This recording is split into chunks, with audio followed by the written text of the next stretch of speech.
ಜನಸ್ಪಂದನ ನ್ಯೂಸ್ಗೆ ಸ್ವಾಗತ. ರಾಷ್ಟ್ರಮಟ್ಟದ ಮಹಿಳೆಯರ ಕುಸ್ತಿ ಪಂದ್ಯಾವಳಿಯಲ್ಲಿ ಚಿನ್ನದ ಪದಕ ಗೆದ್ದ ಕುಮಾರಿ ಶ್ವೇತಾ ಸಂಜು ಅನ್ನಿಗೇರಿ. ಹಳಿಯಾಳ್ ಜೈ ಹನುಮಾನ್ ಕುಸ್ತಿ ಸಂಘದಿಂದ ಸನ್ಮಾನ.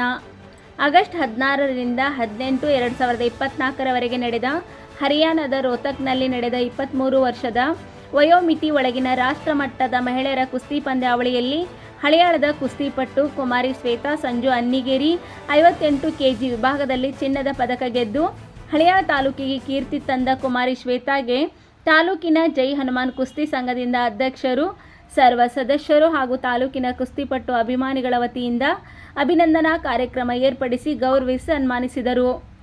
ಈ ಸಂದರ್ಭದಲ್ಲಿ ಅಧ್ಯಕ್ಷರಾದ ಮೋನೋ ದೊಡ್ಮನಿ, ಉಪಾಧ್ಯಕ್ಷರಾದ ವಿನೋದ್ ಕಮ್ಮಾರ್, ಸದಸ್ಯರಾದ ಪರಿಯಪ್ಪ ಉರ್ಬಿನಟ್ಟಿ, ರಘುನಾಥ್ ಗೌಡ, ಸುರೇಶ್ ಕೋಕಿತ್ಕರ್, ಅಪ್ಪು ಲಾಂಬೋರೆ, ಸಲೀಂ ನದಾಬ್, ಸಂತೋಷ್ ಗೌಡ, ರವಿ ಮೇತ್ರಿ, ದೀಪಕ್ ಪವಾರ್, ನಾರಾಯಣ್ ಅನ್ವರ್, ದಾವಲ್ ಹುಲ್ಕಪ್, ತರಬೇತುದಾರರಾದ ತುಕಾರಾಮ್ ಗೌಡ, ಶಿವಾನಂದ್, ಬಾಳಕೃಷ್ಣ ದಡ್ಡಿ, ಮಮತಾ ಕೇಳೋಜಿ, ಇನ್ನುಳಿದ ಸದಸ್ಯರು, ವಸತಿ ನಿಲಯದ ಸಿಬ್ಬಂದಿ ವರ್ಗದವರು, ವಿದ್ಯಾರ್ಥಿ ಪಾಲಕರು, ವಿದ್ಯಾರ್ಥಿಗಳು ಉಪಸ್ಥಿತರಿದ್ದರು. ಅದನ್ನು ಹೈಲೈಟ್ ಮಾಡಬೇಕಂತ ಹೇಳ್ತೀನಿ. ಸೊ ನಾನು ಹೇಳೋದೇನಪ್ಪ ಅಂದರೆ, ಈ ಒಂದೇನು ಹಳಿಯಾಳ ತಾಲೂಕಿಂದ ಮ್ಯಾಕ್ಸಿಮಮ್ ಈಗೇನು ರಿಸಲ್ಟ್ ಬರ್ತಾ ಇದೆ, ನ್ಯಾಷನಲ್ ಲೆವೆಲಲ್ಲೆಲ್ಲ ಬರ್ತಾ ಇರೋದು ಮ್ಯಾಕ್ಸಿಮಮ್ ಇಲ್ಲ ಹಳಿಯಾಳದಿಂದನೇ ಬರ್ತಾ ಇರೋದು.